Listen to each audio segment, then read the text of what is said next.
Do that one dance, baby. That one dance.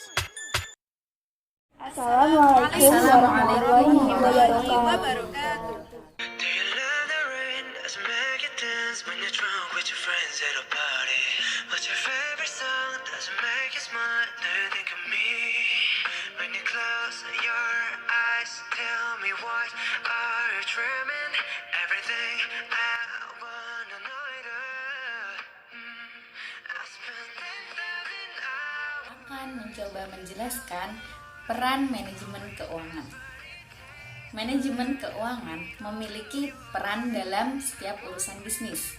5 peran manajemen keuangan yaitu: yang pertama, perencanaan keuangan.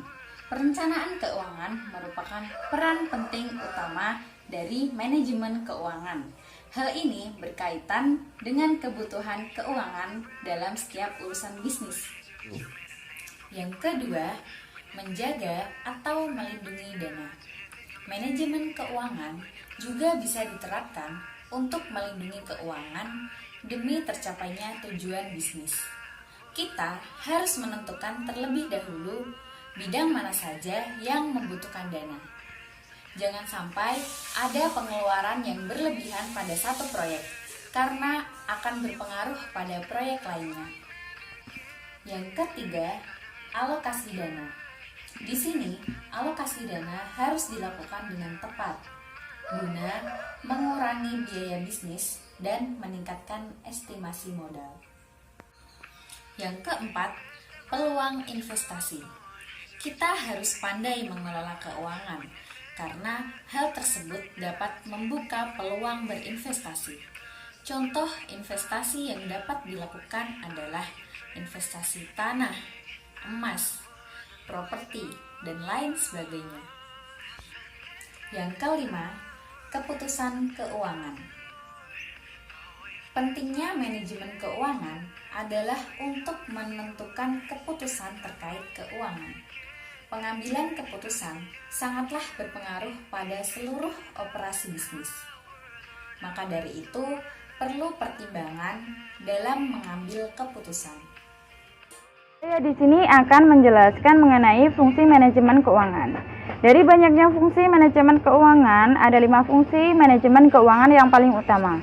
Yang pertama ada fungsi likuiditas, yaitu setiap manajer perusahaan memiliki tugas untuk mengumpulkan dana dari berbagai sumber untuk perusahaan dan memperkirakan arus kas.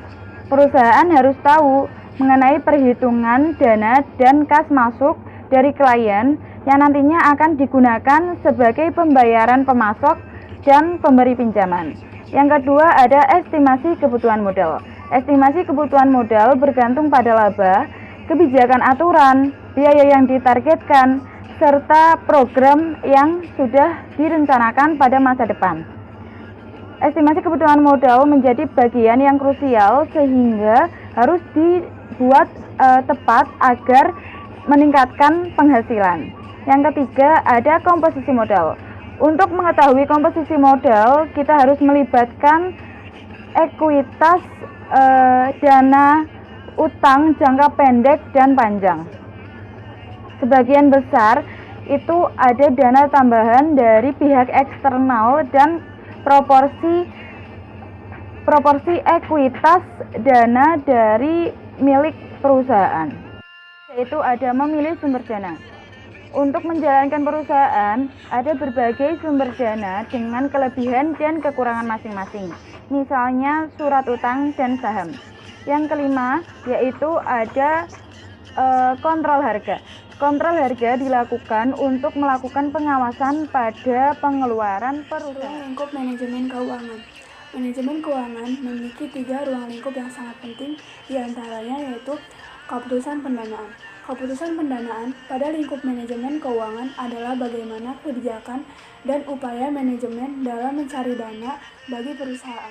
Dana tersebut nantinya akan digunakan untuk memenuhi kebutuhan perusahaan seperti untuk menjalankan kegiatan operasional perusahaan, ekspansi usaha, atau untuk membayar utang perusahaan. Contoh kebijakan manajemen keuangan dalam keputusan pendanaan adalah perusahaan mencari utang atau menambah modal baru. Ruang lingkup yang kedua yaitu keputusan investasi.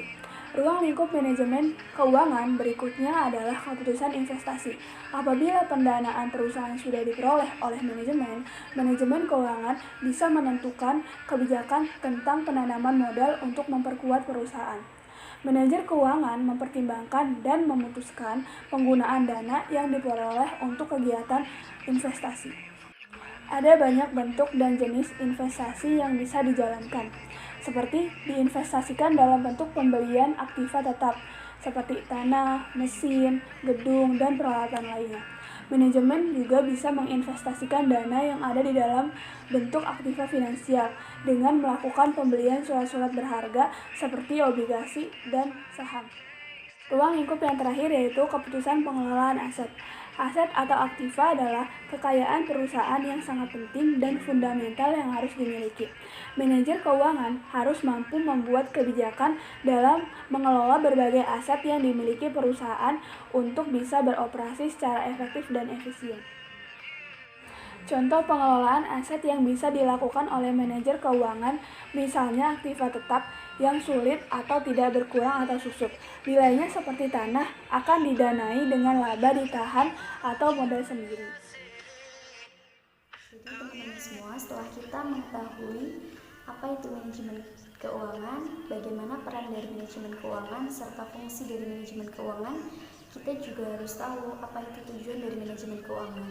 Tujuan utama dari manajemen keuangan adalah untuk memaksimalkan nilai yang dimiliki oleh perusahaan atau memberikan nilai tambah terhadap aset yang dimiliki oleh pemegang saham.